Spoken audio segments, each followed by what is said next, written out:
All right, welcome back, ladies and gentlemen, here to Strokers in Palm Harbor, Florida, for coverage of the 2017 U.S. Amateur Championship. I'm your host, Jason Bowman. I'm joined by one of the participants in this year's event, Mr. Stuart Warnock. Stuart, thanks for joining us, buddy. Hey, no problem. Always good to have some insight from one of the participants. Folks, if you're just tuning in, we've got a great match here coming up, the proverbial hot seat match, if you will, featuring two players, Stuart, that probably don't need much of an introduction, but we're going to introduce them anyway. We've got David Rowell, who you're seeing currently at the table practicing. David, a former U.S. amateur champion, one of the guys here that you see regularly year after year. He's out of Birmingham, Alabama, and he's going to be opposed by a player that everybody knows here, Stuart, and that's Brian Parks, the defending champion. Your thoughts on this match? It's going to be a good one. That's without saying at this point in the tournament, though. You know, it's the best is still standing. Now, did you have a chance to square off with either one of these guys in the tournament this year? No, thankfully not. Not this year? What about past years? Past years, I played Brian before. David, no. I've never played him before. Okay. Seen him play, though. He's a very steady game. So having played Brian, and, of course, he's the one that a lot of folks like to talk about. He's a four-time champion. He's the defending champion. He's going for his 5th U.S. amateur title. Curious what your feelings are on his game, or maybe what if there are any holes, what those holes might be for David. Honestly, seeing him play this week, I really don't see any holes in the game. He's looked pretty good, yeah, right? He's looking pretty solid. Even the matches that he's kind of struggling in a little bit, he's still pulling them out. So that's a good thing. That's how you win tournaments, though. Got to win those tough matches. Of course, Brian is here from Bakersfield, California. Another player, again, that you see regularly. So, Stuart, how did you fare this year? I got the first 2 wins. First 2 matches I won. The third I lost on the live stream table. Bit of a heartbreaker. But then lost the next one after that also. So, what's that like for you tough. guys when you play on the live stream table? Does it add pressure for you guys? Something you think about a little bit? For myself, no. I play on the live stream quite a bit. I've got a few matches under my belt playing on that from New York and when I come here. So for me, it doesn't really make any difference. It's just you're just playing on the table. Pretty even lag there. Looks like Brian got the better of him, though. And I'm sure, as always, he's going to take the break. Is that generally what you do? If you win the lag, you take the break and let the other guy decide on the game? Absolutely, yeah. You don't want to give up any breaking runs, unnecessarily. So sure. You want to control that break all the time. And when you don't win the lag and the guy takes the break, how do you decide which you always start in the same format? For myself, I always pick 8-ball because that way, you're at least going to guarantee the chance of, shooting. And you see a lot of the guys pick 8-ball. So I'm just kind of curious what the thought process there. Yeah, it's very tough to run, break and run 5 racks of 8-ball, but not so difficult to run 7 of 9-ball. Right. If you have the skill. So David's preparing the rack here. Looks like they've opted to use the wood rack versus the magic rack that we've seen for some of the matches. Yeah. Brian will have the break. What do you think of that magic rack? I'm not a fan, actually. Okay. I like the wooden rack. Don't be shy. I like the wooden rack. You try to rack them tight with the wooden rack, but there's always little gaps here and there, so the break always changes. It's never identical. Except, of course, in the match I was in, the guy made 3 9-balls in a row. But, I did see that match, yeah. Now, you guys were using the wood rack, right? Yeah, we were using the wood rack, yep. Yeah, that was quite a comeback. Was that Rochester, right? Yep. Okay. Yep. Yeah, that was a good match. All right, so what do you think of what Brian's got going on here? He pocketed a ball on the break. Yep, we've got a little cluster, but he shoots enough balls around it to be able to develop the balls that are tied up.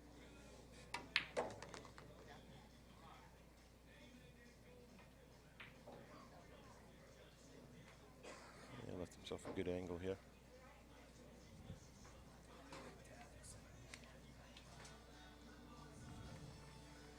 Brian, 41 years old, and that's about all the info he put on his bio sheet here, Stuart, so I guess he thinks we know who he is. But, again, the defending champion here. If you're just tuning in, folks, I know some people just joining us. You're seeing live coverage of the U.S. Amateur Championship. And, Stuart, one of these 2 players, of course, they're both undefeated. One of them will be moving on to the final round if they win here. So, big match, folks. Yeah, know, the defending hot seat champions. match, right? The proverbial hot seat. Absolutely. We were talking before the match, so I don't know why they call it the hot seat, because it seems like you get cold waiting, right? You We see that absolutely quite a do. bit, so Yep. should be the cold seat match. But yes, one of these two is advancing to the finals. The other will have to have a little more work cut out for them, have to come through the one-loss side. So Yeah, it's almost sometimes better to do that. You know, stay warm. Stay warm. Yeah. Stay in stroke. David Rowell here currently at the table. David again out of Birmingham, Alabama. Been playing pool for 41 years. Is that all? That's it. I won't give away his age, but it's the vast majority of his life. He was our 2000 champion. Beat John Binion that year. He's got 3 runner-up finishes under his belt as well, so no stranger to the pressure that comes with making it this far. Absolutely. In the well event. Seasoned for the event.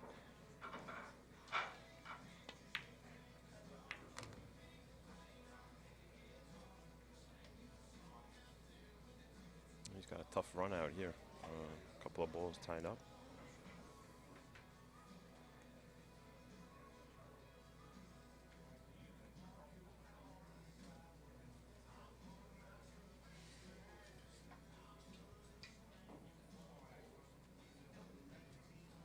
Again, David trying to kind of navigate the not just this shot, but the several shots to come. One of the things that you see here in the U.S. Amateur Championship. Stuart, I'm curious what you think of the format, the 8-ball, 9-ball format. Is that something that you really enjoy playing, being able to? Definitely is, yeah. I like the Masters format. It's a something different, you know. Right. So you also play Masters? I do. Okay. Yeah, my team was in Las Vegas this year, out of New Jersey. So you've got a little bit of the New Jersey accent as well as the Scottish accent, right? If the New folks at Jersey, home are New detecting York. that, yeah. Originally from Scotland. Yep, and now living in New York.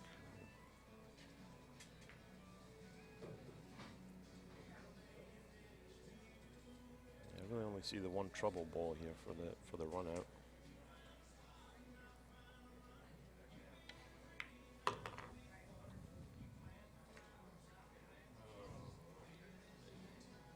As David tries to sort things out here, I'll remind folks you can go to CompuSport.ca to follow all the players in this year's event. We'll go ahead and pin that post up. I know a lot of folks always asking how various players have done.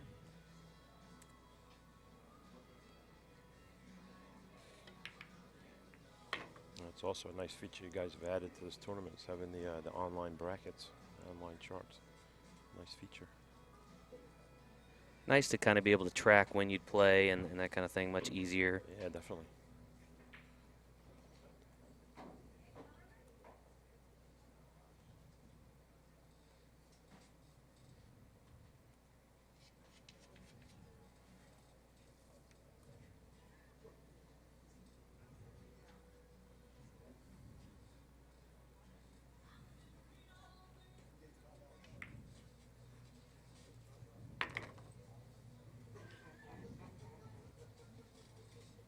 David was able to navigate his way to the most difficult ball that he had to shoot at. So now it's looking pretty good from here. Again, these guys just getting started in this race to 8. They'll play 5 games at 8-ball. And they'll switch to the 9-ball set, where we may see up to 8 games of 9-ball, depending on how long this match goes.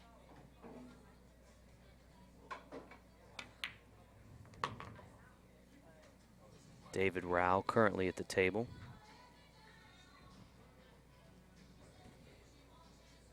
A lot of folks here in attendance at Strokers stopping what they're doing to kind of take this match in.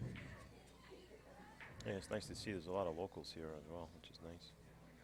I would imagine it'll continue to fill up throughout the day, leading up to the final round. David doing a nice job to kind of navigate the table here. Yeah, he got on his the one difficult ball that he had pretty nicely.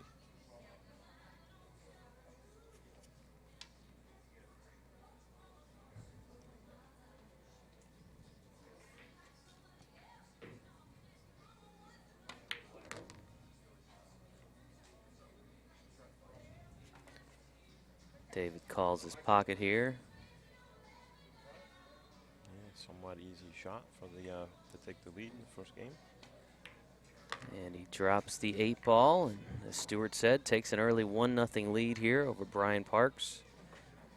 Again, this is a race to 7. David now leading by 1. We have 4 games of 8-ball to go before the players turn their attention to the 9-ball set. Of course, both these players very familiar with each other. Yeah, definitely. Well, we've got a moment as Brian Parks prepares the rack there. We should remind people that if you're interested in competing in this event next year, 2018, you can go to our website, usamateurchampionship.com, and register for one of the preliminary rounds. And if you do well enough in a preliminary round, you will advance here to the championship rounds that are this year held in Strokers in beautiful Palm Harbor, Florida, just across the bay from Tampa. What do you think of this area, Stuart? I mean, you're coming from New York, right? Yeah. It's nice and warm and sunny. I don't know what the weather's been like in New York, but it was about 40 degrees cold for a high in St. Louis, yeah. Yeah, it's getting pretty cold there. Not a bad couple days down here.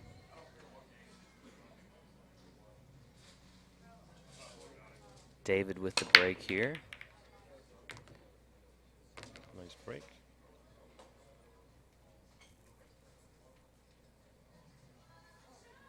So you mentioned the match yesterday that you had on the streaming table, and I'll remind folks you can actually go back and watch any of the matches we've streamed on our YouTube channel.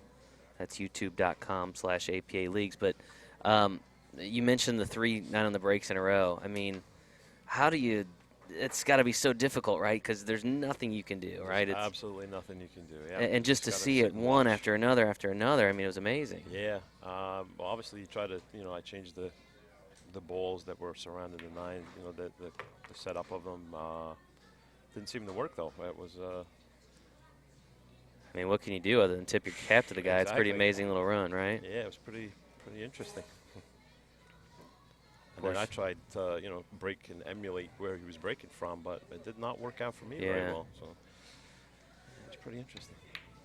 He found that break spot well.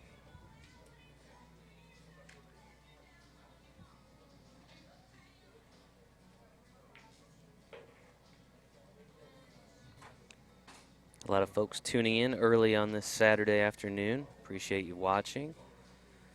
I'm guessing a lot of folks from California rooting for Brian. A lot of folks from the Southeast, specifically Alabama, rooting for David, who's currently at the table.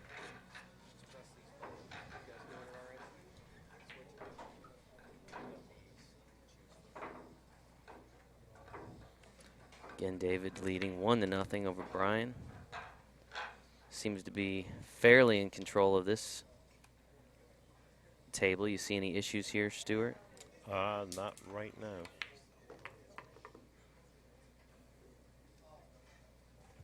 Yeah, he got a nice open break in that second match, in the second rack. The ball set up nicely on that one. Very quickly, David Rowell up 2-0 in a race to 7. Once again, Brian Parks, defending champion, will prepare the rack. David will prepare to break.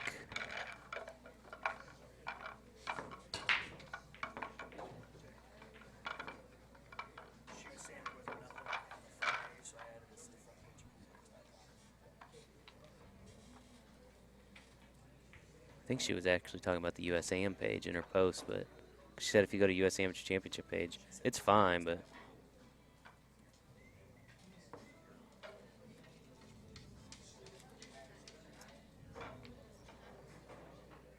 she said, poolplayers.com, tournament information, USA. I'm reading through the info. Not seeing the info. Is this a new thing for you guys this year? You're opening up the registration early.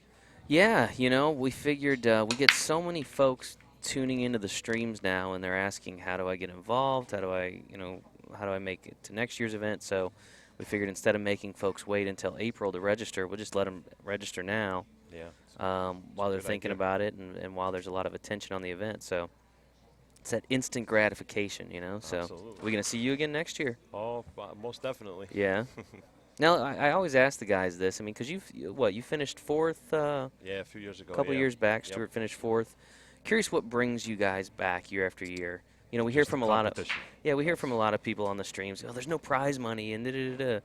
But you know, we try to kind of tell people it's about a little bit more than that. So I want to hear it from the horse's mouth. What? Yeah, I mean, for me, it's you know, it's a national title. I mean, you want to, you know, against basically the best players in the APA that Right. are qualified from you know, throughout the country. So it's a tough event to win.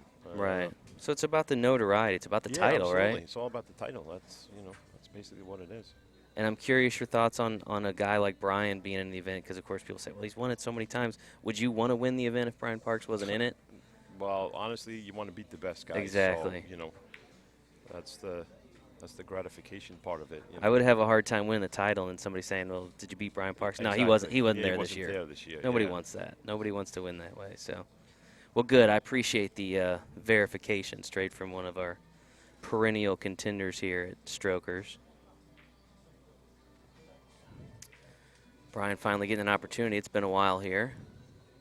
Yeah, pretty tough table though. Well, first shot anyway. Now, Stuart, if you're playing this table, what are you going after first? Myself, probably the stripes, I would think. You going high balls, huh? Yeah, I'm gonna go high balls first. Well, we'll see if Brian agrees with you here.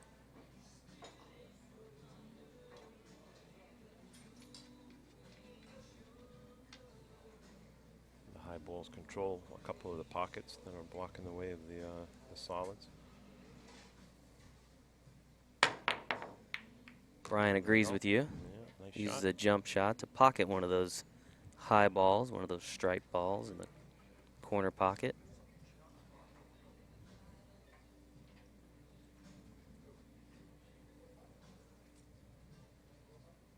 So where do you play back in New York? I don't. I play at Steinway Billiards. Okay, popular place, right? They did the is, TV yeah. show about it. Absolutely. The show The Hustler, which I really liked, and I would have loved to have seen picked up for a season 2. But that's a popular. It's a very, very popular pool room. Yeah. A lot of very, very good players play there. Right. Oh. Oh. Well. A little fortunate. Sometimes it takes the rolls, the lucky rolls, to be the champ, and Brian gets one there. Wow. It certainly does. Looks like a the Dr. little Q things. trick shot there kind of thing. Florian Kohler executed something like that. See if Brian can take advantage here. Yeah, that was very fortunate. He got absolutely perfect position on the two toughest balls he had in the run out. So things are looking pretty good now. You're liking his odds from here on out? Absolutely. It always amazes me when you see guys get to this stage of the game, and a guy like David or Brian, they rarely miss. You know, it's just amazing. Yeah, the break is very important at this level of pool.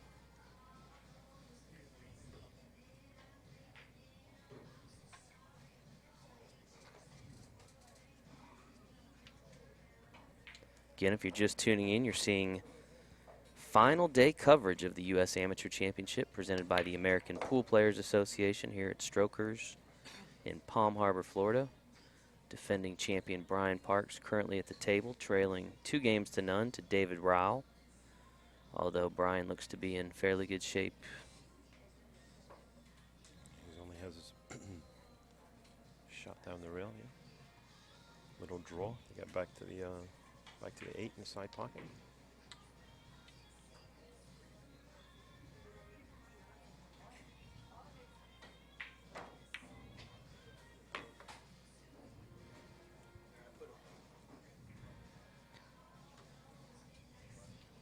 Some folks asking about champions coming back. We actually, the defending champion is always invited back to defend their title the following year. So one of the benefits of winning the U.S. Amateur Championship was Brian pockets the 8 ball in the corner there to cut David's lead in half.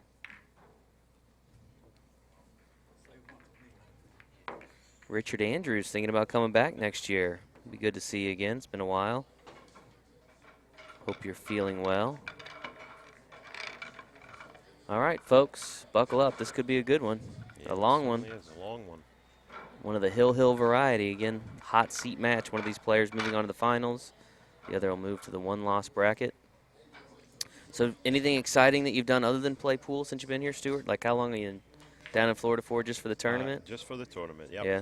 My drove in from New York on Thursday. Drove down, okay. Yeah, on Thursday night, and I've basically been here ever since.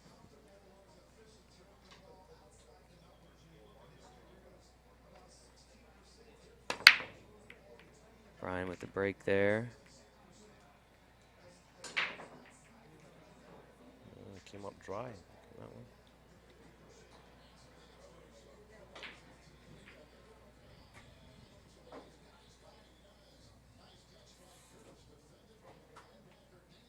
That'll bring David back to the table. Thankful there's a couple of balls tied up, so it's not an easy out. Again, this is the third game of 5 that you'll see. I'm sorry, fourth game of 5 we'll see in the 8-ball set before we start playing some 9-ball. We were just talking on the way over, though, this morning about how it seems like we've seen more players starting in the 8-ball set, but you kind of indicated that's you every time, right? You're always picking 8-ball when it's your option. Yep. And is that what you've seen throughout the tournament pretty much? Actually, normally, yes, but this year a few people have chosen 9-ball first. I don't know if that's just due to the new faces that are here and, you know, trying something different. I don't know. Huh. But it's kind of odd when they choose 9-ball first.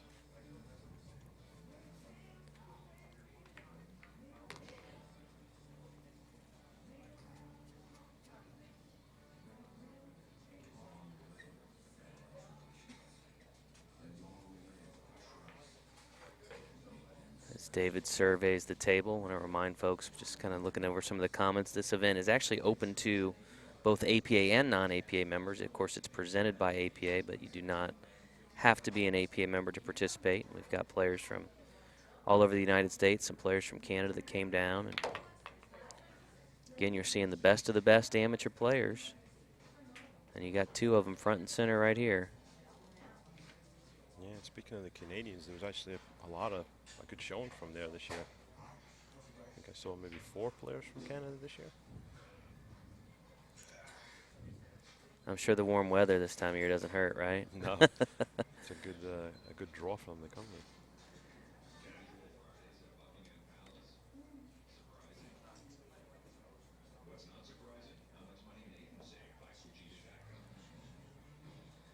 He's trying to figure on how to break out the one ball that's tied up with the solids.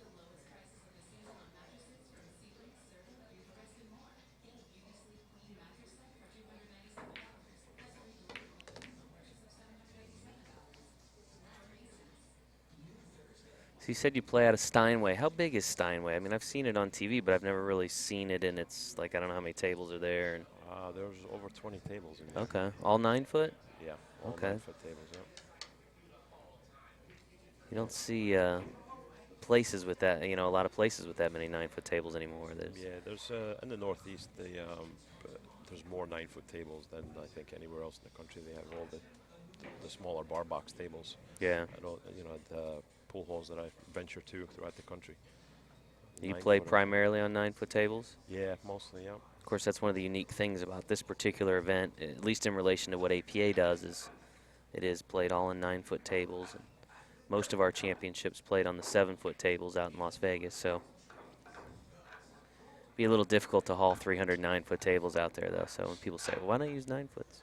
That's one of the reasons. There are several, but that would be one of them. They are not easy to transport. Yeah, absolutely.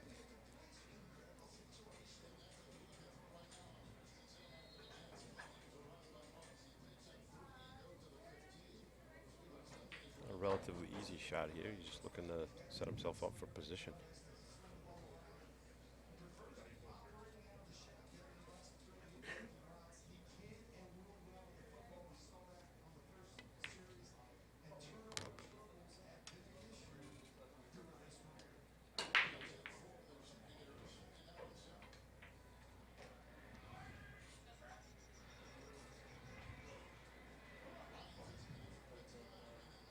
David again taking a good look at the table, just kind of plotting his course. Yep, kind of running out of options to break the 5-ball out there. So is that what he's looking at now? I mean, he knows he's got the next ball pocketed. It's that 5-ball that he's definitely really trying to figure out.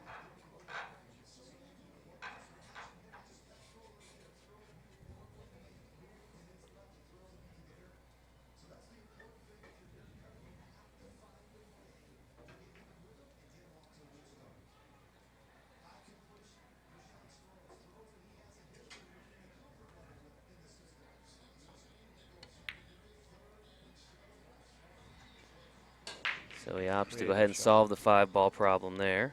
Break it out a little bit.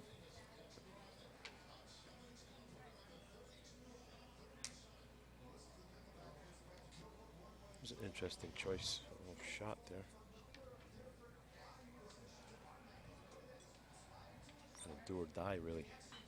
Would you have taken the? I would not have shot that. Yeah, I was ball gonna at say. that I think it's the particular 2-ball moment. there. Is that what you would have shot? Yeah.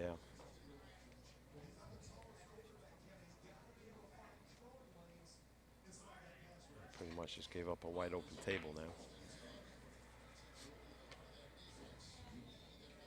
Again, Brian Parks currently at the table in red. Brian, the defending champion, 4-time champion. A lot of folks around here have been saying drive to 5 this week, which I looked it up on the internet, Stuart. That's actually something the Patriots came up with. I'm sure you're not a Patriots fan out of New York, right? I'm not. And So you're not a Brian big is fan of also that not. statement. Drive to 5. So we'll see. One match away from at least making it to the finals here. Yeah, this table's looking pretty good now.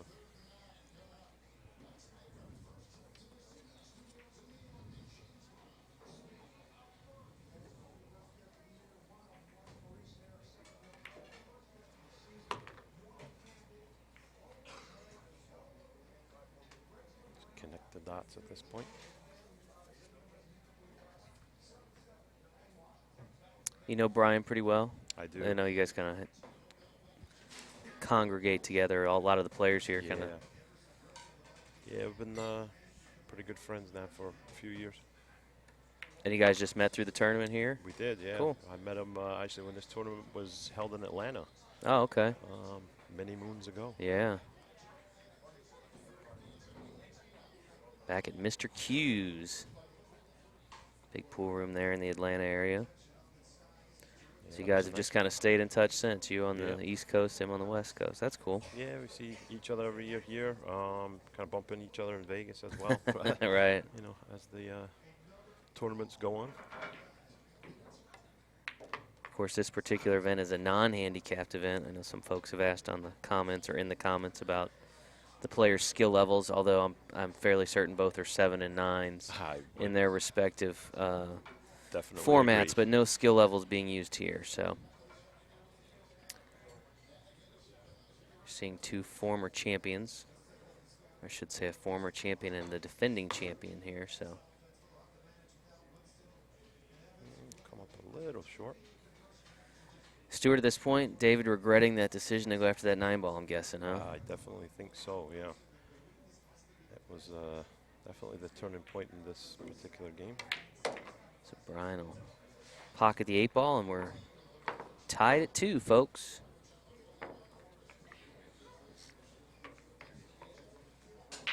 Brian will now have the break. David will prepare the rack. If you're interested in participating in next year's U.S. Amateur Championship, again, you can go to usamateurchampionship.com and get registered for one of the preliminary rounds. What preliminary did you play out of? In Clifton Billiards. in Clifton New Jersey. Billiards, okay. So how many guys out of there qualified? I think there were 6. 6 of you actually, guys? yeah. Okay. Always kind of depends on how many players are in each particular preliminary determines, how many advance. So I was curious. Yeah. So who are some of the other guys that came out of that preliminary with you? Honestly, I don't even know. Not even remember, huh? That's bad, I know. Brian with the break here. Again, you're seeing now the 5th and final game of 8-ball that'll be played.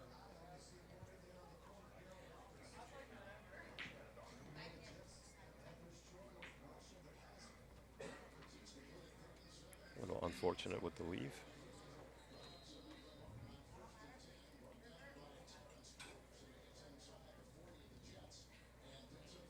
Again, if you're just tuning in, you're watching final day coverage of this year's U.S. Amateur Championship from Strokers in Palm Harbor, Florida.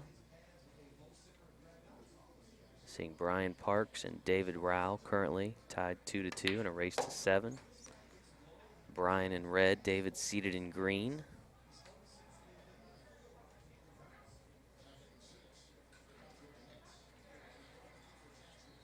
One of these players will move on to the final match.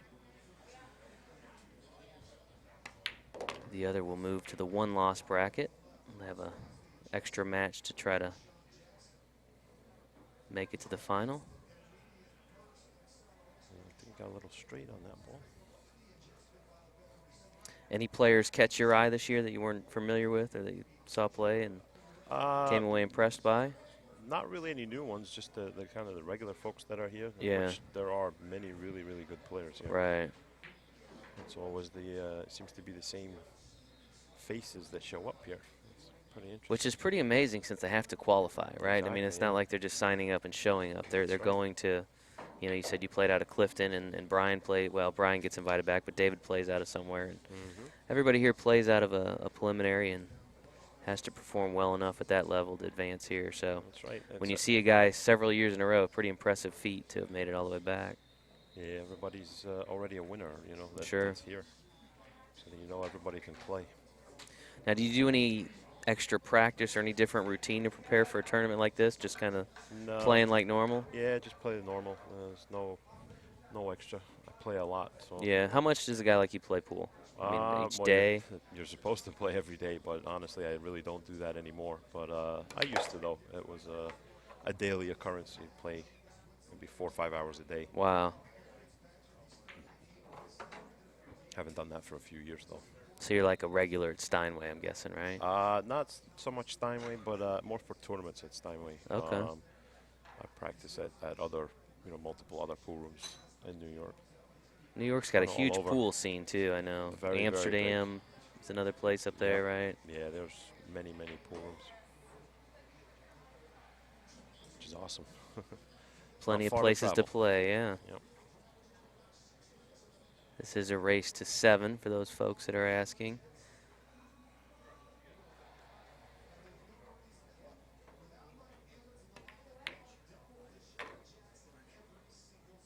Yeah, very nice cut there.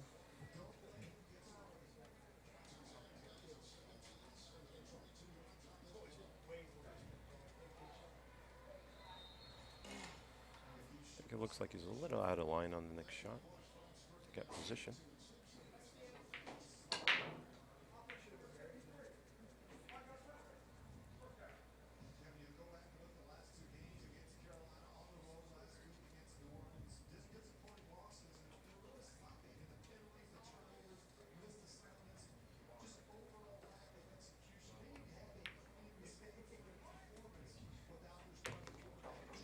Playing for the gap.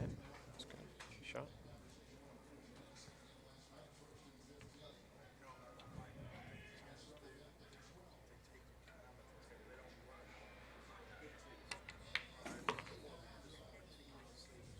Sure.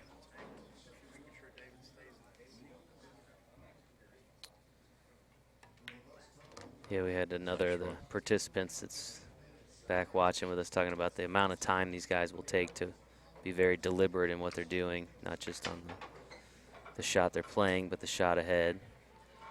As Brian now takes a 3-2 lead, his first lead of the match. He's now won the last 3 games of the 8-ball set. And they'll lose a few balls from the table, and they'll switch to the 9-ball set here. Always interesting, Stuart, to see how that kind of changes the momentum of a match when the game changes. I mean, Yeah. for you, does that play in? Of course, I guess it played into big, the match that we saw with you last night where, switched to 9-ball. And I think you won the first game of the 9-ball set, but then the 3-9 on the breaks in a row really kind of changed things. Sure did.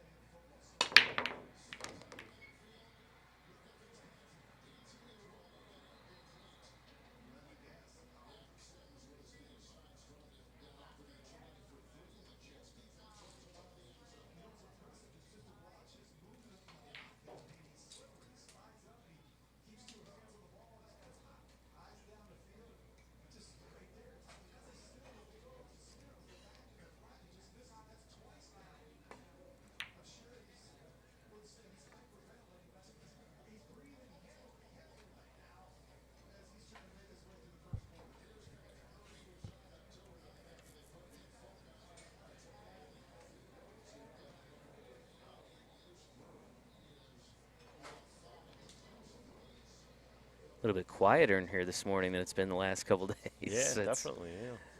Last couple days been full of people. Of course, still fairly early pool player time here in Florida. A little bit rainy out today, so some folks are slowly trickling in, I'd imagine, as we move into the final round.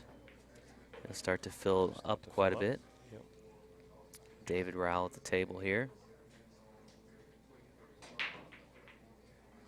Not looking overly enthusiastic about the lay of the balls here. Yeah, this is not such a good position here. Might see a safety shot coming up soon.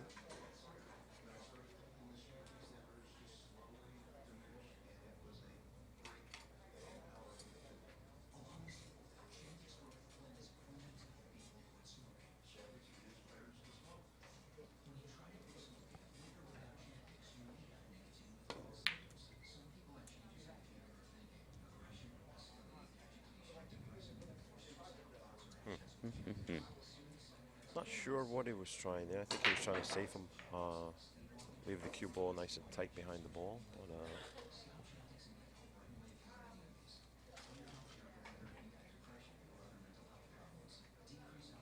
left Brian a pretty standard jump shot. Brian will grab his jump cue. I know for those watching that are familiar with APA events, they're saying you can use a jump cue. Of course, you can use the jump cue here in U.S. Amateur Championship competition as well as our Masters program. Nice Brian shot. executes that very nicely.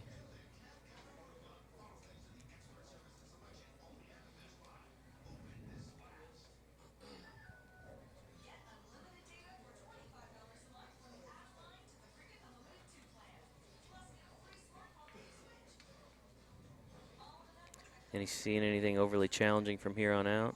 Not on this rack. These are looking pretty good here. So if Brian does what we would expect and stays in stroke here, He overshot that one just a little bit.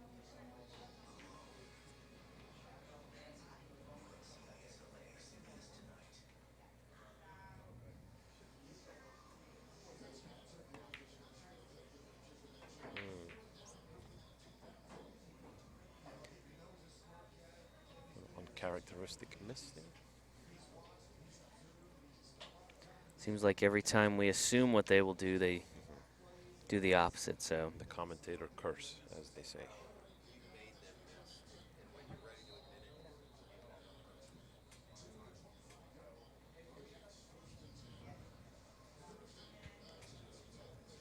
Pretty fortunate not to leave any easy shot to make the ball. And David will be playing a safe.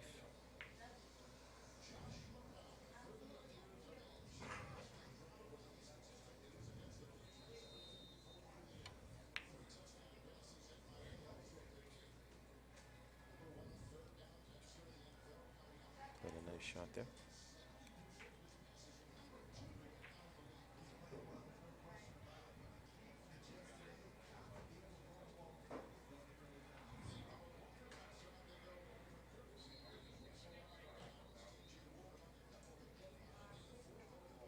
Brian's got a tough shot here. Difficult to not leave a shot for David.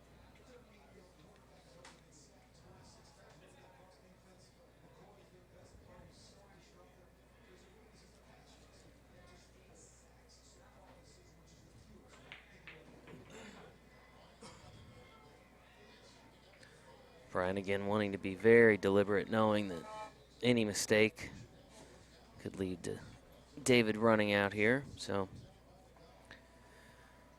that's got to be a tough part of the playing guys like this too, Stuart, is knowing that just the smallest mistake and you may be sitting for several racks, right? It normally costs you 2 or 3 games if you make one little mistake. Yeah.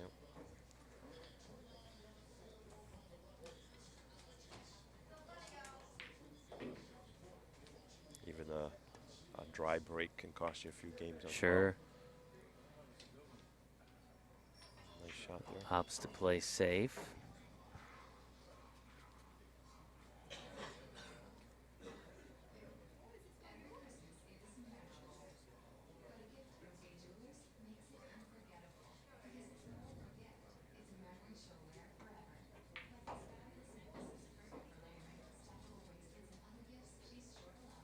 David's going to have to get a little fortunate with the leave after this shot.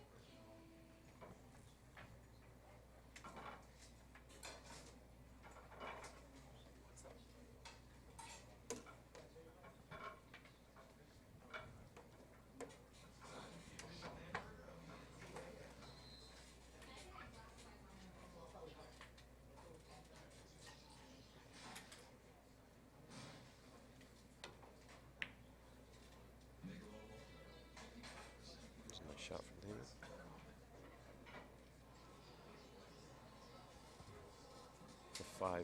That 5 ball. Passes the 9. I think we might see him shoot it, but if not, thinking another safety is about to come into play.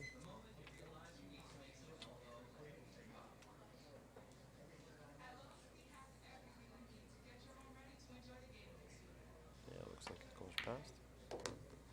Brian finally pockets that troublesome 5 ball.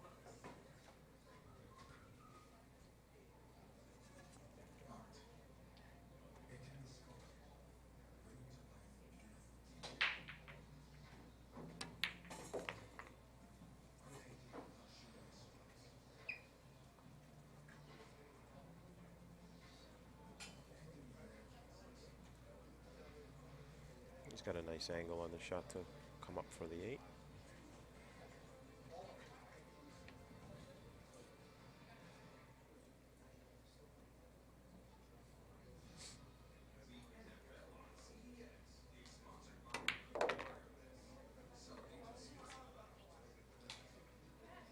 Nice position of shot. Force follow.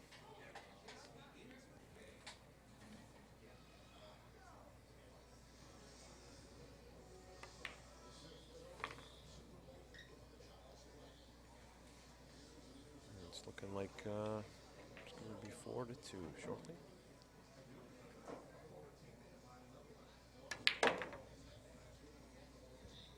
Nice run out there by Brian. So Brian now takes a 4-2 lead in this race to 7. We are now in the 9 ball set. Players will continue to play 9 ball for the duration of this match.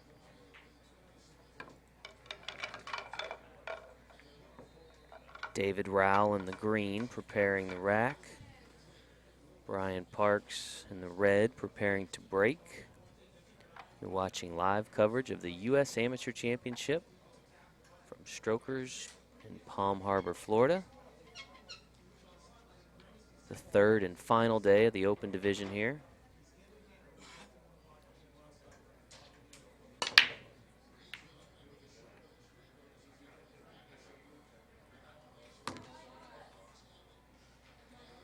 Pockets 1 ball. A nice open table to work with.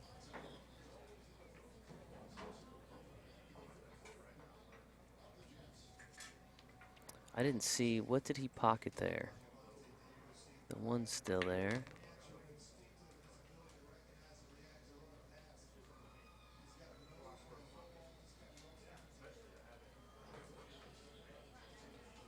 Something before. It's a little tricky with the darker colored balls. They kind of all look the same on the table to us, so looks like a bunch of purple and black. Appears to be shooting the 2 ball here. Yep, this is a nice shot to get on the 3 ball. A little right-hand English, I think. Yep. Hold up the ball.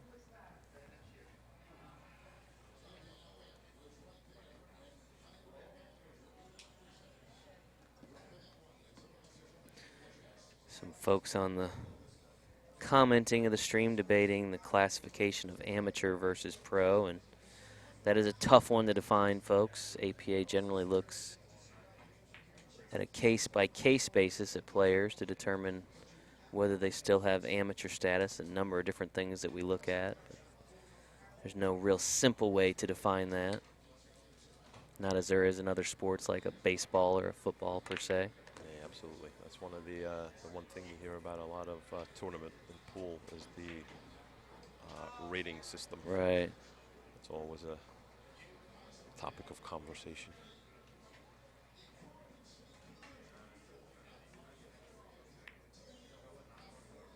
Smart shot there.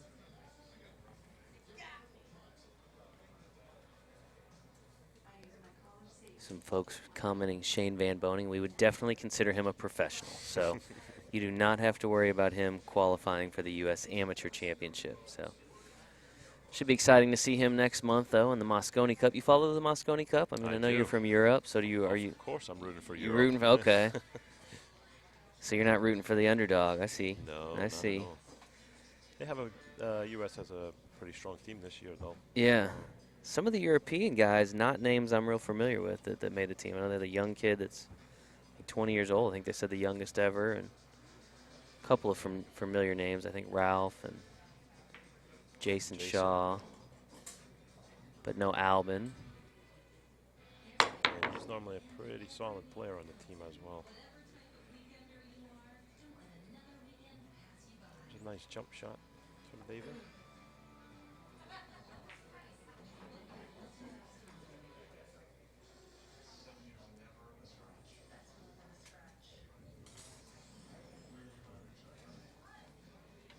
It's not an easy shot here. Shooting off the rail and long and straight.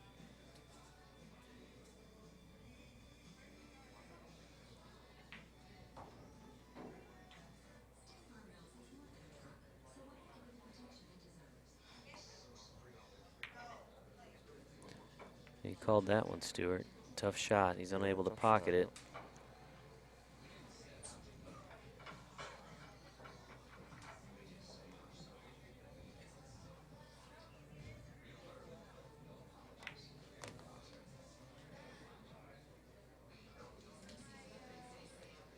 Come up with a nice shot here. They got position for the 6 ball. Which I believe is on the top rail.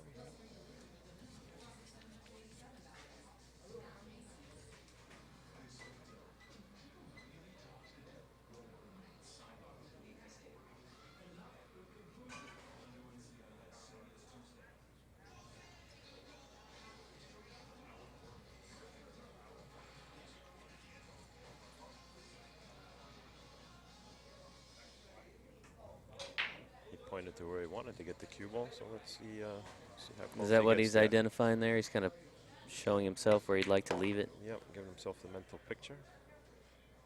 Looks like he did I think he got a little further than he wanted, yeah. That worked out even better. Of course, you saw David and Brian both using jump cues. Some folks, again, asking for clarification. In the U.S. Amateur Championship, as well as APA Masters, you are allowed to use a jump cue, unlike standard 8-ball or 9-ball league play, where jump cues are not allowed.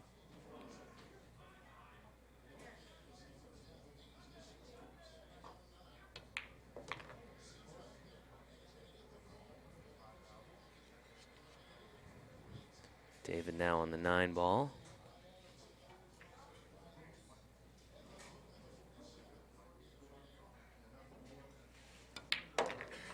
Which he pockets without issue. Now trails by just 1 game. Brian still leading 4 games to 3. Brian will prepare the rack, and David will have the ever important break here coming up. I think players are going to have a little break.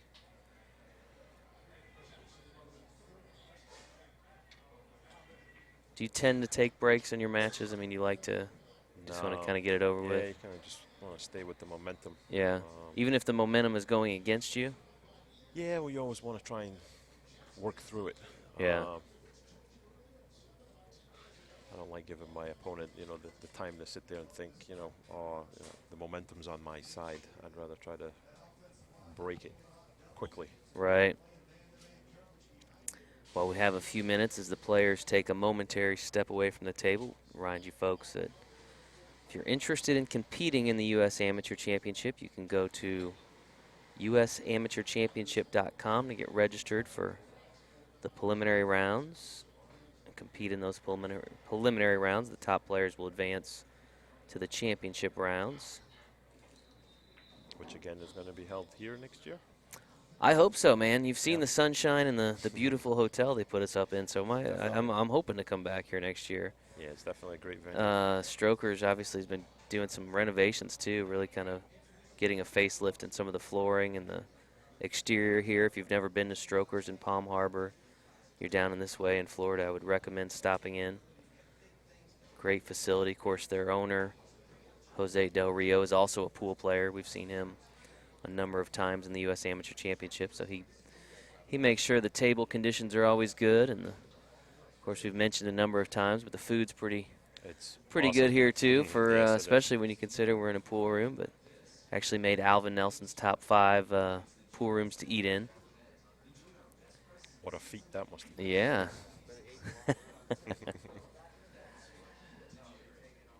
And if you're wanting to know where a certain player has finished or if they're still in the tournament, you can, of course, go to the CompuSport.ca website and track any of the players, including Stewart's performance this year in the U.S. Amateur Championship. Of course, Stuart Warnock's been sitting in with us for this hot seat match. As we mentioned, one of these players will move on to the final round. One of these players will move to the one-loss bracket. So still quite a bit of pool to be played here at Strokers. Should be an exciting finale as we move ever closer. We're hopeful to have Jeanette Lee, the Black Widow, here with us a little bit later today. Of course, she's based here out of Tampa now and runs our APA league. So she said she'd try to stop by and maybe hop on the stream with us and maybe answer some questions, that kind of thing. Give her analysis of what's going on here at Strokers. Looks like David's back and ready to go. Just waiting on Brian. Of course, David from Birmingham, Alabama. Been playing pool for 41 years. Started playing pool with his brother. Stuart, how'd you start playing pool? Start playing over in Scotland? I did not. I actually started when I moved to America. Okay, started playing in New York. Yep, started playing in New York, yep. And what brought you to the States? A change of scenery. Change of scenery, all right. So you come to the United States, you wander into Steinway, and you fall in love with the game? Is that how it goes? Yeah, it was actually another pool room in White Plains, New York, that I first went to, and I was there basically every hour of the day. Wow. For the first 3 or 4 years I was here. So did somebody like twist your arm to get you in there, or did you just happen to stop in to see what was going on? That's exactly what happened, yeah. I just stopped in there one day and hooked up with a couple of guys in there, started playing, and you were the rest hooked. is history. You were hooked. Everybody's got a different story of how they fell in love with the game, but that's usually what you hear is, you know, it didn't take long, no, right? It's kind of a love at first sight type of thing you hear, especially for the guys that kind of get to this level of skill. So very cool. And any tournaments coming up for you the rest of the year? Anything else you play in? No, nothing else. Pretty quiet for the rest of the year. You gonna lay low and wait for Christmas? Yeah, absolutely. I think my next big one will probably be the Super Billiards Expo. Okay. Year. No derby for me.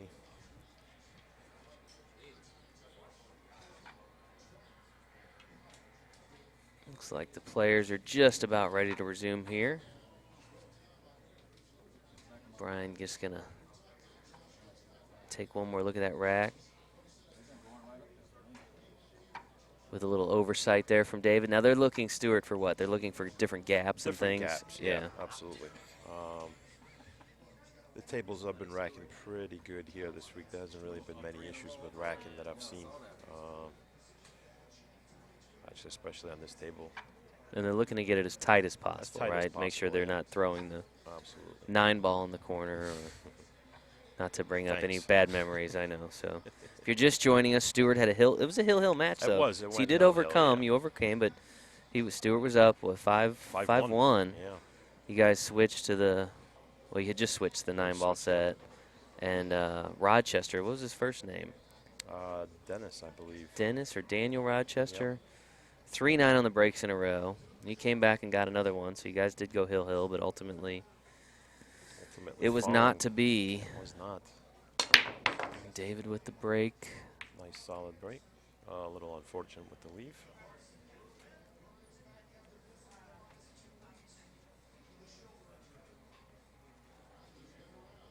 Brian Parks, of course, is from Bakersfield, California. Some folks asking about that. Some folks asking about the Magic Rack. So the Magic Rack is allowed at this event. However, both players have to agree to use it. So I'm not sure if one of these players preferred the wood rack or not. Of course, we were talking to Stuart a little bit earlier. Some players, not a huge fan of the Magic Rack, prefer the wood rack. So you are seeing them use the wood rack here in this match.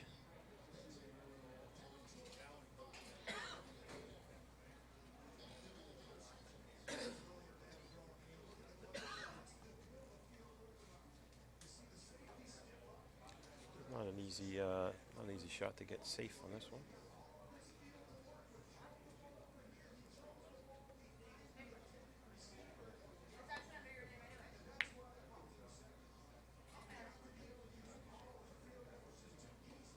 You got there. Nicely done. Brian has conveniently hidden that one ball there and that little Bermuda triangle on the table, the 9 ball. It looks like the 8 and the 2 ball. Yeah, the 2. We might see the 9 in play here.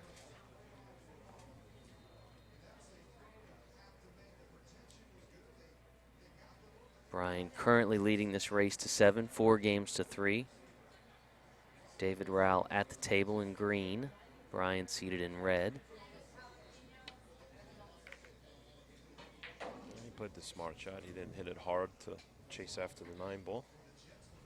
Control the cue ball.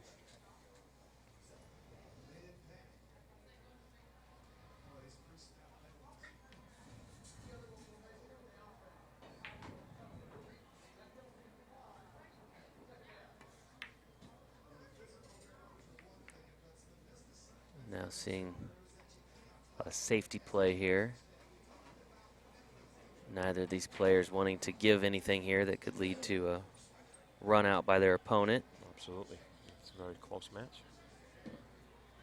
As we expected it to be, of course, we mentioned early on, but you're seeing 2 former champions.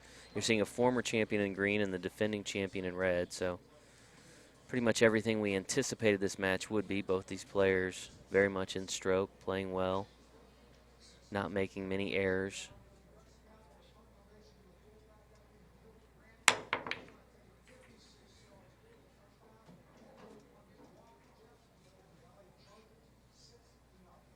David narrowly misses pocketing the 1 and maybe the 5 up in the corner even. And that'll bring Brian back to the table.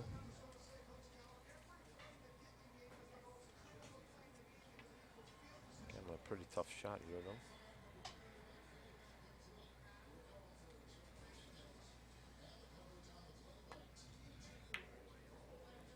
Well played. Nicely executed there by Brian to pocket the 1 in the corner. Fall naturally for the next position-wise for the next ball.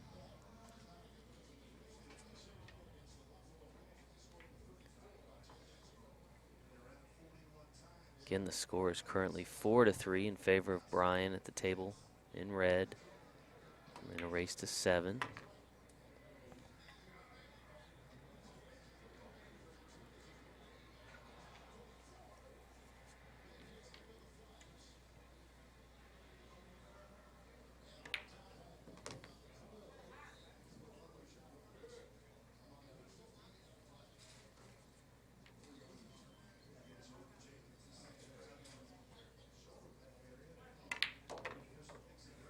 Brian certainly looks like he's got the pattern identified here that he likes. Absolutely. And he's playing like a man on a mission as well, which is good. He wants that 5th title.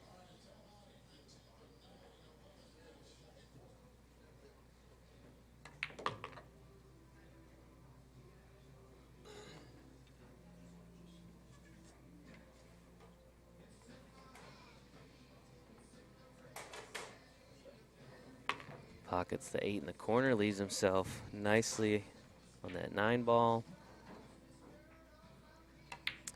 Follows the 9 ball in, now leading 5 games to 3. Brian Parks over David Rowell in this race to 7.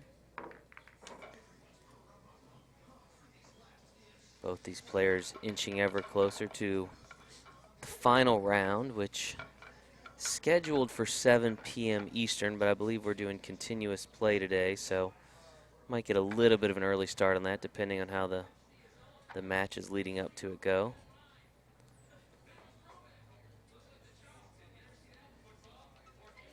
One of the things that we saw with the ladies division, Stuart, was the winner of the hot seat match sat down for a while, got a little cold, if you will, and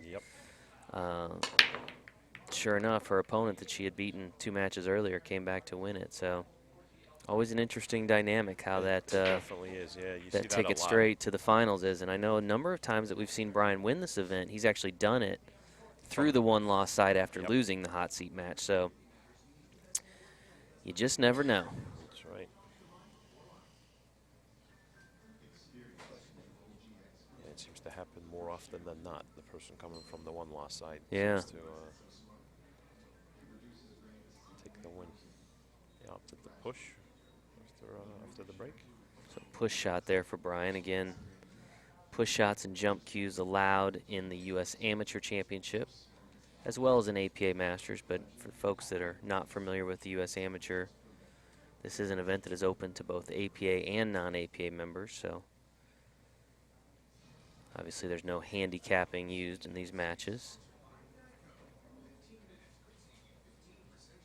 I think if he's looking at making this 2-ball, there's a possibility he may scratch in the corner pocket.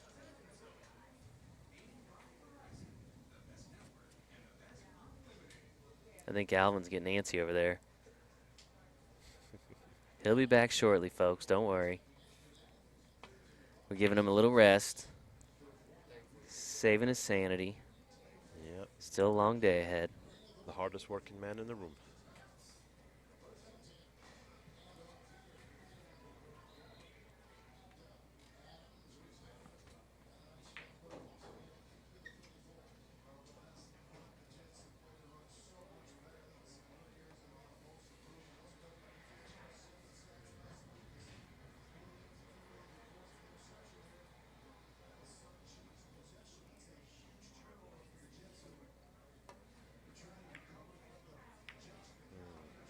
Brian actually went for that shot and overcut it. A little bit of a window of opportunity now for David. Yeah, you don't get too many opportunities. Especially against Brian. Now, this has been a pretty back and forth match. You know, David opened up with 2 wins. Brian came right back and took the lead.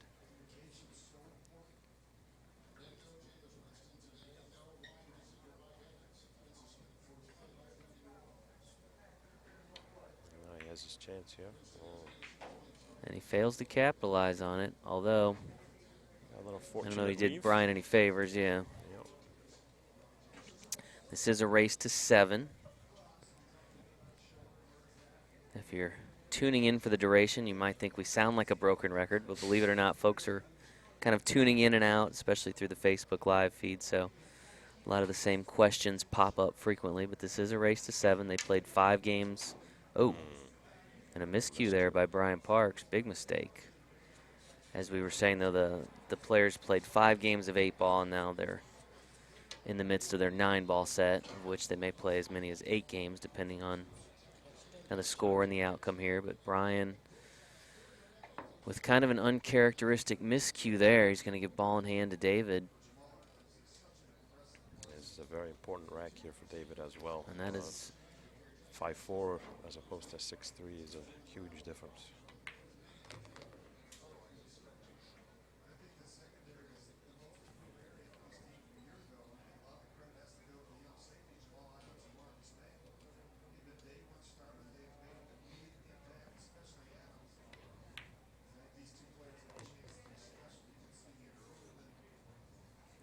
Some folks asking about Henry Brote.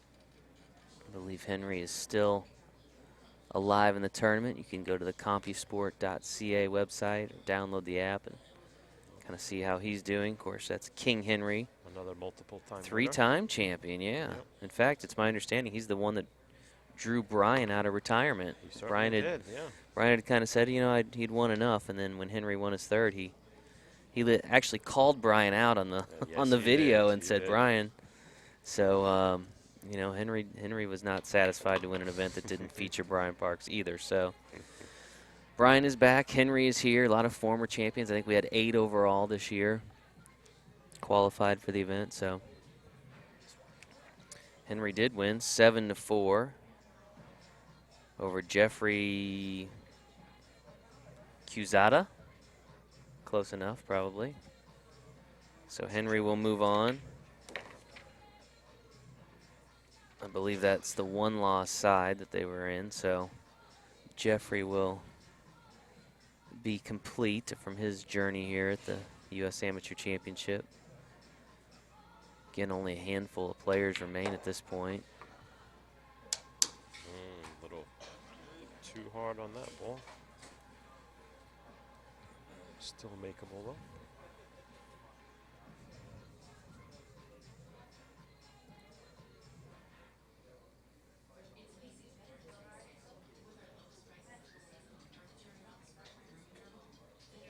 Brian sitting in the chair contemplating his miscue.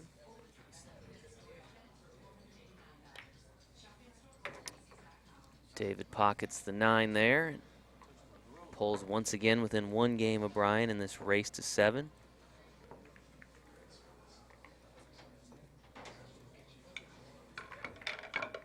Very much the match we had expected to see, which was a close one. Very few mistakes made. Lots of shots pocketed. If you're just tuning in, you're watching final day coverage of the U.S. Amateur Championship strokers here in Palm Harbor.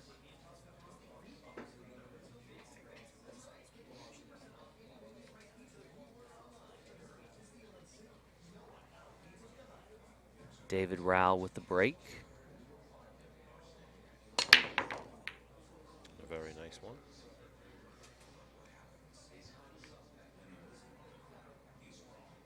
Rose, Jeremy Edwards, table 4.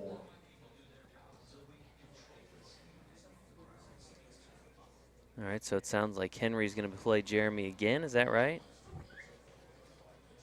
Overhearing the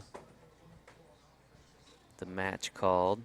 I'm going to pull up my CompuSport app here and take a look.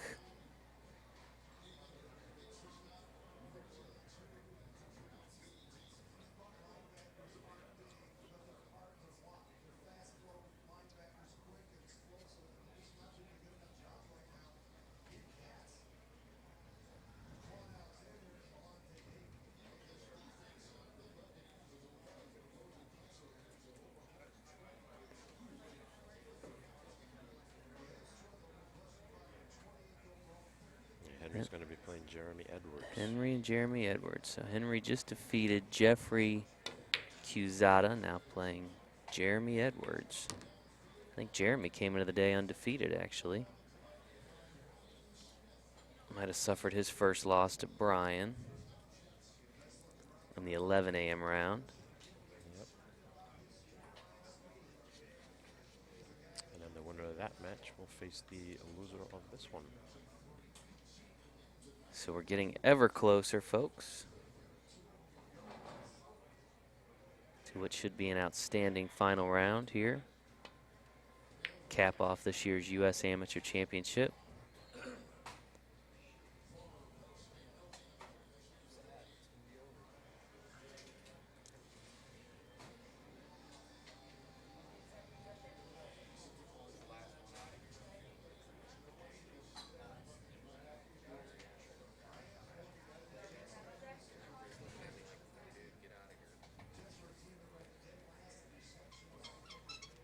Brian making sure to have ample chalk on his cue now. Yeah, he doesn't want any more slip-ups. Great Nice shot. jump shot.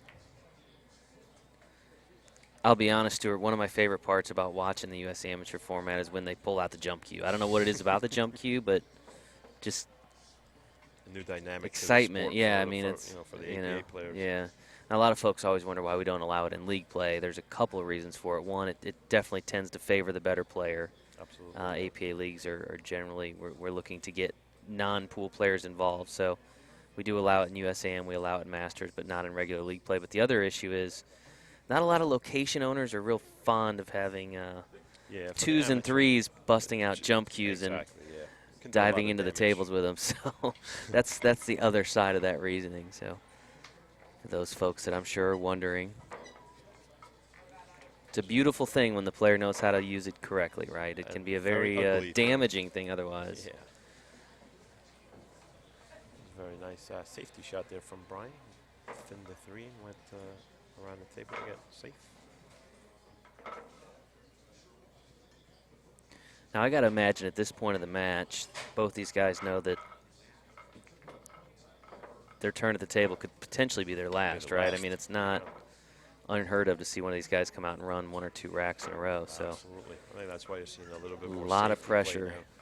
now. A lot of pressure here.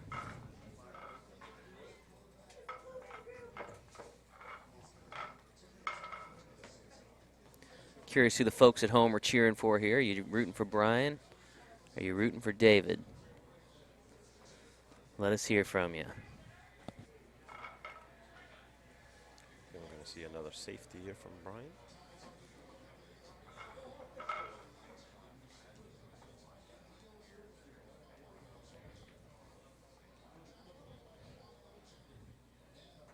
Got a David, got a Brian, got a Brian, got a David. Seems pretty 50-50. Yes, 50-50 so far. Of course, Richard Andrews is rooting for the guy from Alabama.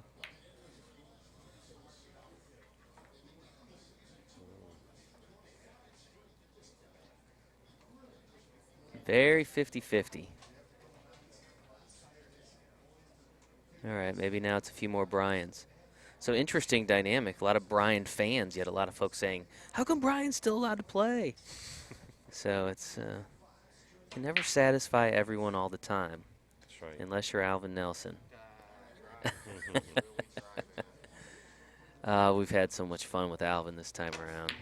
This guy works his tail off bringing out the coverage here. It's not an easy thing to broadcast pool for 15, 18 hours a day nonstop, and he's been doing a super job. We appreciate all his hard work. I know it's kind of a thankless job, especially if you focus on the internet folks. As long as you're happy, I'm happy.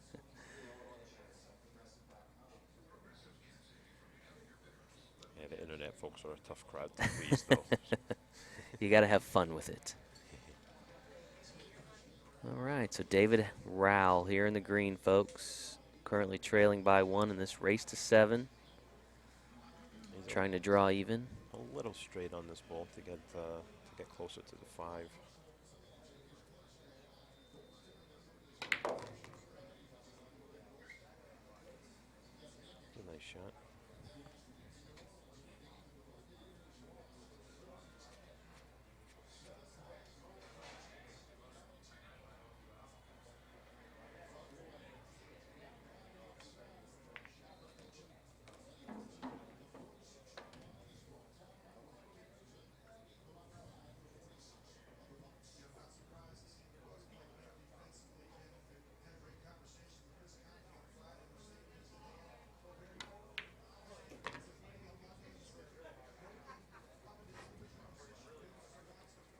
David with a real nice position to play there.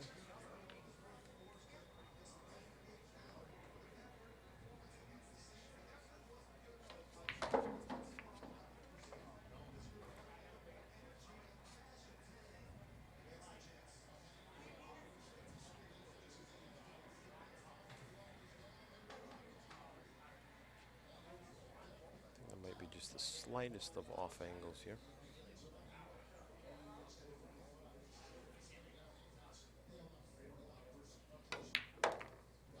He was able to pull it straight back, which is nice.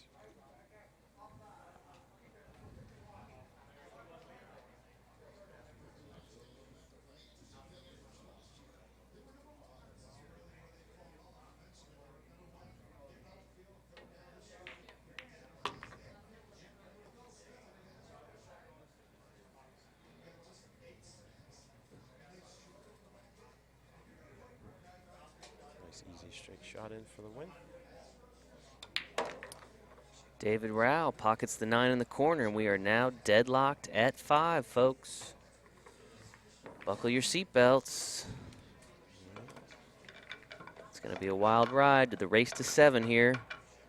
Both players now needing just 2 games to secure a spot in the finals here at the U.S. Amateur Championship. Stuart, this match has kind of lived up to its billing, eh? Certainly 5-5. No disappointment here. Just Good a lot one of for good the pool viewers. playing, yeah. It's a good one to watch. Hope you folks are enjoying it. Looks like our viewership has spiked a little bit, which is good. Looks like a lot of folks are taking it in on a Sunday afternoon. We'll try to keep you guys apprised of that match going on between Henry and Jeremy Edwards as best we can. A nice break by David.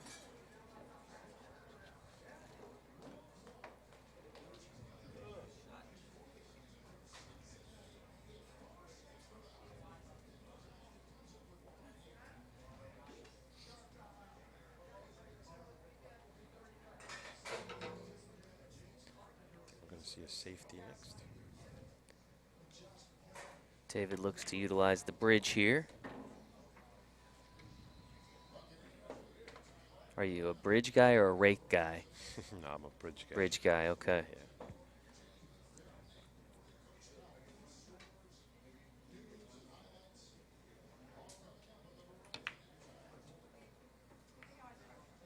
Oh boy. I actually think he might even be able to see the one.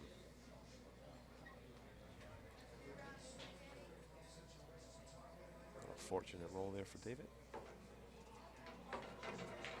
So not the intended outcome there. Definitely not.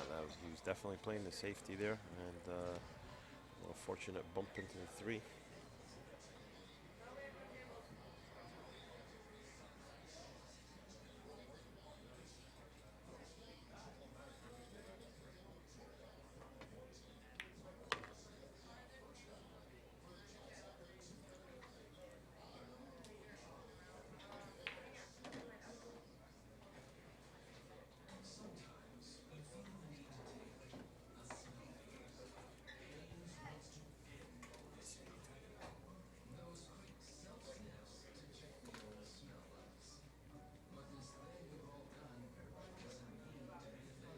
Again, neither of these players wanting to make a mistake at this point in the match, knowing it could very well be their last turn at the table.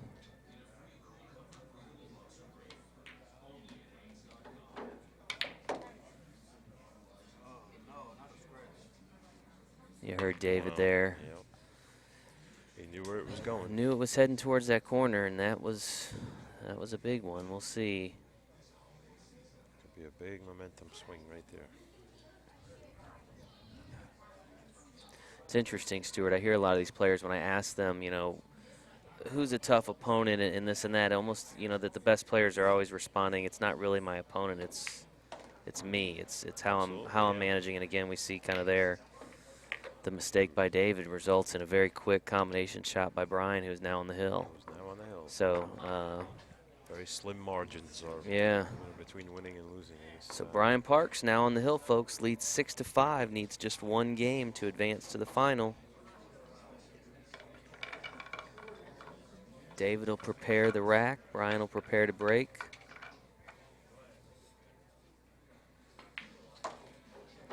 David will hope for another opportunity here. That's all he can do right now. Yeah. Brian's had a few 9 balls on the break this week. When you're in David's position here, right, knowing your kind of back's against the wall, what do you want to see in your opponent's break? A miscue. A miscue. I mean, you're hoping for a dry break. You're hoping, break, yeah. Absolutely. Yep, and a shot at the 1 ball, preferably. All right.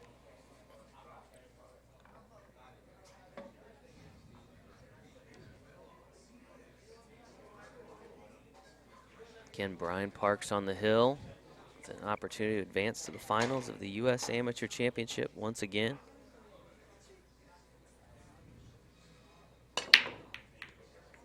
Nice controlled break there. Didn't want him to scratch.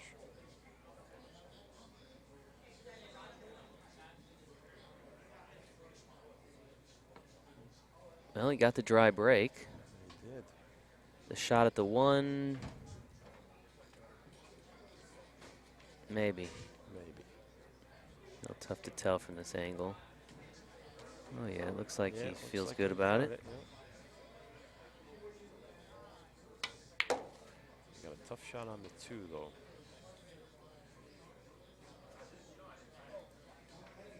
Have to play the 2-7 combination.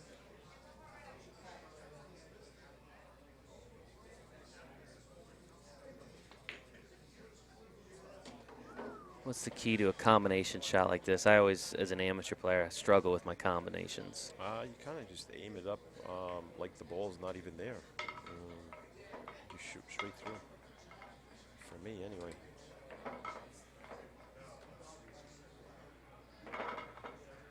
You shoot the 2 like the 7's not there. That was a little unfortunate there. David unable to pocket the 7, the back end of that combination. He did well to hold the 2 there and have position for that after.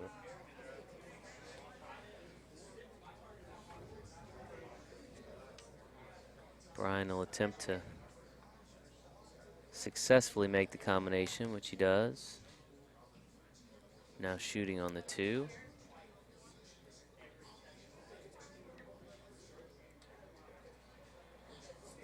Seen any problems from Brian here on out? No, it looks a little tight with the 5 ball going past the 6, but I think it goes past. If that is indeed the case, there are no problems. So we'll see. Brian's definitely going to take his time, knowing that the opportunity is now there to close this match out, punch his ticket to the finals.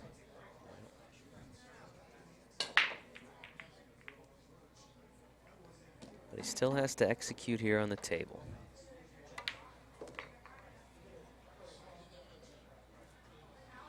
That's a nice shot.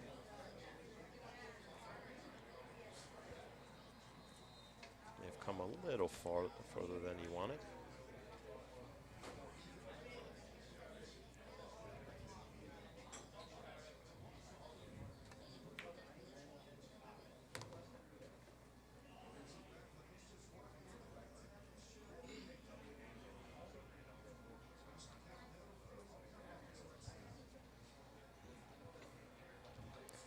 Brian will try to sneak that 5 into the corner there.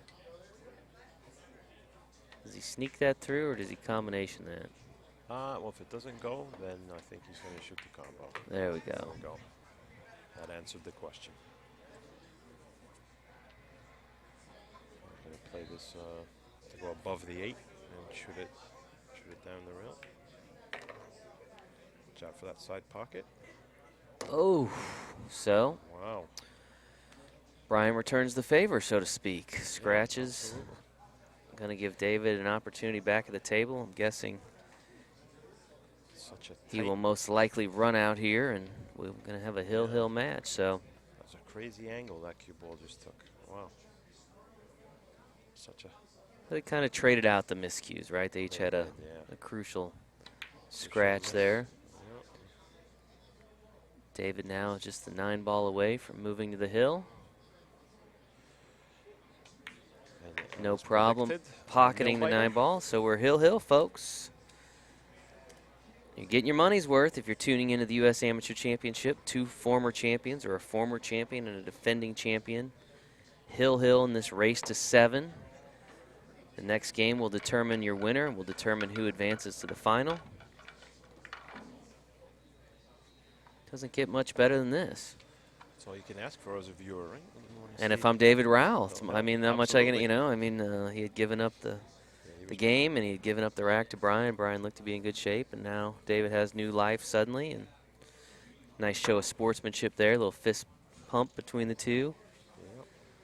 Again, these guys very familiar with each other. I'm assuming they have played several times over the years.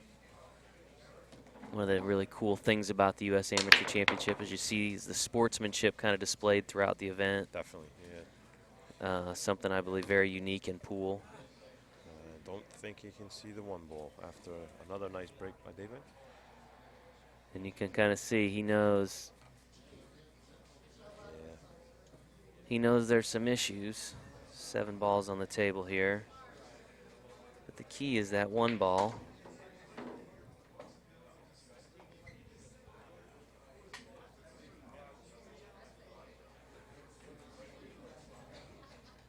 Yeah, if he can't see it, I think a push is probably his best option. You know, if he can't see it to make it. It looks like he can see the edge of the 1, but I don't think he can see enough to pocket the ball.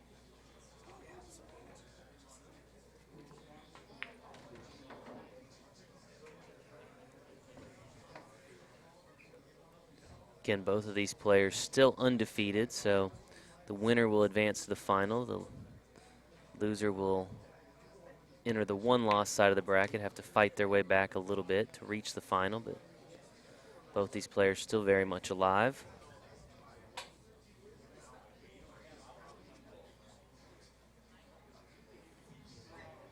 David Rowell here at the table in green from Birmingham, Alabama. David was our champion in 2000. Oh, wow. Got to him there. And you see, kind of grabs his head, realizing. Yeah, that was a very wide open table and a pretty easy shot there. That's what happens. You take your eye off the ball for a split second. You can see the frustration from David in the background.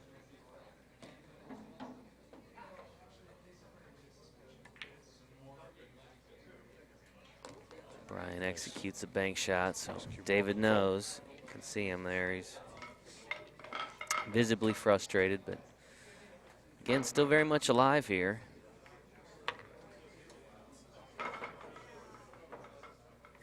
It's pretty funny. Brian's been dead to rights in a couple of his matches this year, and his opponent has kind of gifted him the win. Brian now 3 balls away from advancing to the final. David hopeful for one last opportunity. Would take a fairly large mistake on Brian's part at this point. I'm sure he's going to make sure he has enough chalk this time. Plenty of chalk, don't scratch. Yeah. Plenty of chalk, don't scratch. Brian now on the 8 ball.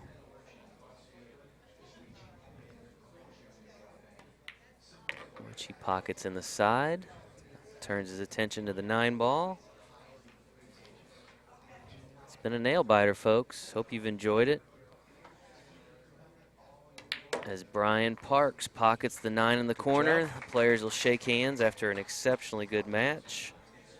Brian will move on to the final. David will, again, have to fight his way back through the 1-loss bracket, but we're going to take a short break, and we'll be back here in a little bit with some more live coverage of the U.S. Amateur Championship. Stuart Warnock, thanks to you, buddy. Yeah, appreciate you for stopping by. No problem. And for those of you at home, come back and check back in with us here in a little bit. Thanks for joining us.